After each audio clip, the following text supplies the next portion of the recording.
President Biden ran on a promise to be a unifying moderate. He promised to bring Americans together. On the campaign trail, he pledged to shut down the virus, not the country. As we've seen with his vaccine mandate, the opposite is happening.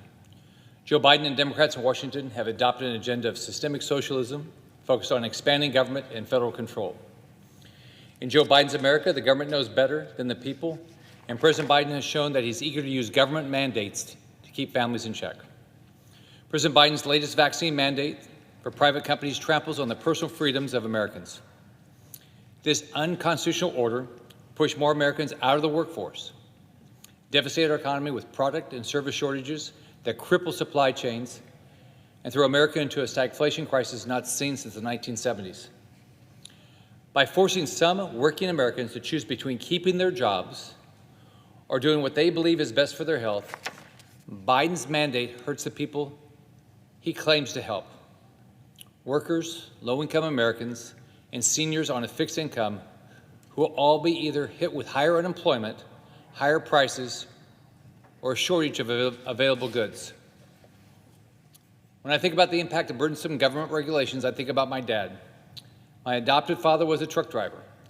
Anyone who's driven trucks or been close to someone in that line of work knows how demanding the job can be. It's hard work, and it's one of the most critical jobs in our country.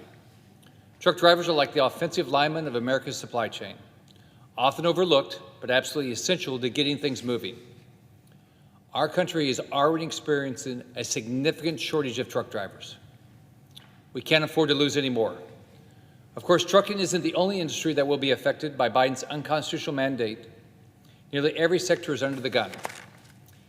And in an economy where simply keeping shelves stocked is an everyday challenge, losing workers in almost any critical industry will have catastrophic impacts across our supply chains and drive prices even higher. Just this week, a month and a half before Thanksgiving, Amazon began already giving Black Friday discounts on goods because they expect so many delays and shortages on goods.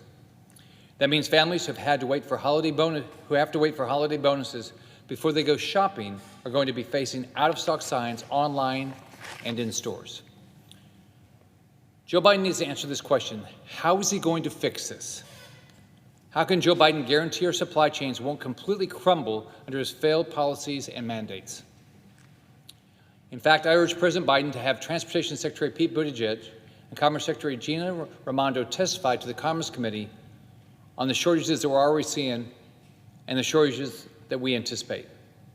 Ensuring the stability of American supply chains requires the urgent attention of the Biden administration, and as a member of the Commerce Committee and ranking member of the Subcommittee on Tourism, Trade, and Export Promotion, I know this testimony from Secretaries Buttigieg and Raimondo would be useful in understanding how this will be addressed. We're already starting to see major supply issues. Seafood restaurants in Miami are seeing price increases of 50 to 60% on fish. Furniture stores in Florida are seeing wait times of 6 to 8 months before they can deliver certain products. And Florida grocery stores are warning of product shortages as customers are starting to see empty shelves. Small business owners and families aren't able to afford those kinds of drastic increases. But if President Biden has his way, those transportation difficulties are going to become even worse, and prices will rise even higher. Right now, rising prices on everyday goods are forcing American families to make hard choices. I've said it on this floor countless times, and I'll say it again. Reckless government spending causes inflation.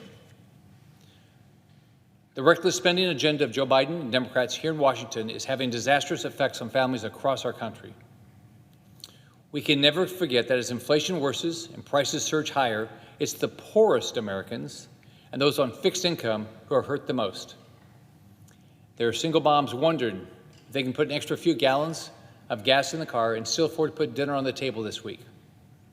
Or moms like mine who took on odd jobs to make ends meet and watched the smallest price changes at the grocery store to make sure we could still get by. If President Biden actually spoke with small and mid-sized employers and hardworking families instead of big banks and CEOs, he'd learn that massive federal mandates won't help us get our economy back on track.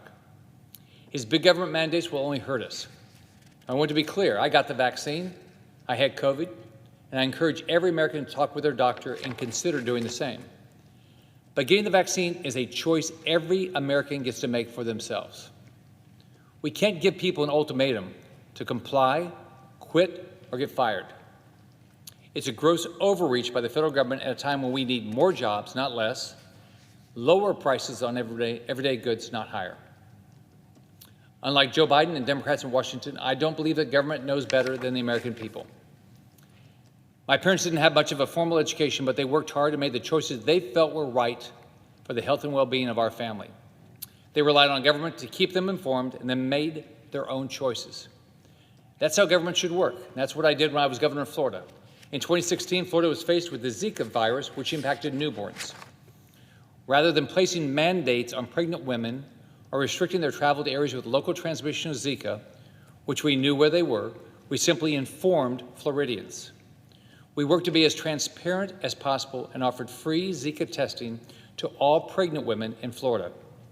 That's how the federal government should deal with COVID. Government's role in public health is to inform and support, not mandate. Mr. President, our country is seeing labor shortages caused by Democrats' failed policies of rewarding unemployment, paying people more to stay at home than to get back to work. Energy prices are surging and inflation is raging.